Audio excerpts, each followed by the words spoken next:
Hello friends, welcome back to my time and thoughts with me Raghavi. இன்றைக்கி ஒரு recipe video பார்க்கலாம். மசால் தோசை நினச்சி பார்க்குறீங்களா? இல்லைங்க, பச்சைப்பயிரை வச்சு சூப்பரான ஒரு ரெசிபி. பச்சைப்பயிறு சுண்டல் செஞ்சு சாப்பிடணும்னு ஆசாசியாக ஊற வச்சு குக்கரில் போட்டு வேக வச்சு எடுத்தங்க.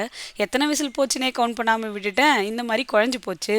ஸோ என்ன மாதிரியே விசில் எத்தனை போச்சுன்னு தெரியாமல் குழைய விட்டவங்க இருப்பீங்கள்ல, வீடியோவை சேவ் பண்ணி வச்சுக்கோங்க. ரெசிபி கண்டிப்பாக யூஸ்ஃபுல்லாக இருக்கும். வெங்காயம், தக்காளி, பச்சை மிளகாய் எல்லாத்தையும் கட் பண்ணி ரெடி பண்ணி வச்சிட்டேன். ஸ்டவ் ஆன் பண்ணி ஒரு வானலை வச்சிட்டேன். ஆனல் சூடானோடனே எண்ணெயும் நெய்யும் விட்டாச்சு. ஒரு டீஸ்பூன் சோம்பு, 1/4 டீஸ்பூன் மஞ்சத்தூளை போட்டு கட் பண்ணி வச்ச வெங்காயம், பச்சை மிளகா, கருவேப்பிலை எல்லாத்தையும் போட்டு ஒரு வதக்கிடுங்க. ஒரு டீஸ்பூன் அளவுக்கு இஞ்சி பூண்டு பேஸ்ட் போட்டுக்கோங்க. நல்லா வதக்கி விட்டதுக்கப்புறமா ஒரு டீஸ்பூன் மிளகாத்தூள், தேவையான அளவுக்கு உப்பு, ஒரு டீஸ்பூன் மல்லித்தூள் அதாவது தனியாத்தூள், இது எல்லாத்தையும் போட்டு நல்லா கலந்து விட்டுட்டு 1/4 டீஸ்பூன் ஜீரகத்தூள் போட்டுக்கோங்க. கட் பண்ணி வச்ச தக்காளியும் ஆட் பண்ணி நல்லா வதக்கி விட்டுருங்க.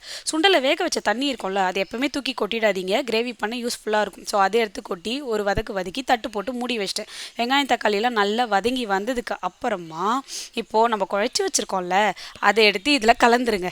நல்லா கலந்து விட்டதுக்கு அப்புறமா இது இன்னும் டேஸ்ட்டாக இருக்கணுன்றதுக்காக ஒரு டீஸ்பூன் கரம் மசாலா ஆட் பண்ணி ஒரு துண்டு பட்டரை போட்டுக்கிட்டேன்.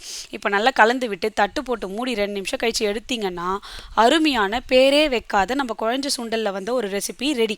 இதை ஒயிட் ரைஸோட நெய்யை விட்டு பிசைஞ்சு சாப்பிட்டு பாருங்கள். சுட்டாப்பளம் வச்சு தொட்டு அப்படி இருக்கும். தோசை சப்பாத்திக்கு தொட்டு சாப்பிட்லாம். தோசைக்கு மேலே இந்த மாதிரி ஸ்ப்ரெட் பண்ணி மசால் தோசையாகவும் சாப்பிட்லாம். சட்னி வேணும், சாம்பார் வேணும்லாம் கேட்கவே மாட்டாங்க. அவ்வளோ நல்லாயிருக்கும். ஸோ சுண்டல் சாப்பிட்ணுன்னு நினச்சி கரெக்டாக எத்தனை விசில் போச்சுன்னு எண்ணி எடுத்திங்கன்னா சுண்டல்னு ஒரு ரெசிபி தான் வரும். இதே குழைய விட்டுட்டிங்கன்னு வைங்களேன், இந்த மாதிரி 3-4 ரெசிபியாக யூஸ் பண்ணிக்கலாம். ஒரு தடவை ட்ரை பண்ணி பார்த்தீங்கன்னா இனிமேல் சுண்டல் செய்யணும்னு விசில் எண்ண மாட்டீங்க. வேணும்னே குழைய விட்டு இந்த ரெசிபியை ட்ரை பண்ணுவீங்க. ட்ரை பண்ணி பார்த்துட்டு எப்படி வந்ததுன்னு மறக்காமல் கமெண்ட்டில் சொல்லுங்கள். தேங்க்ஸ் ஃபார் வாட்சிங். See you soon.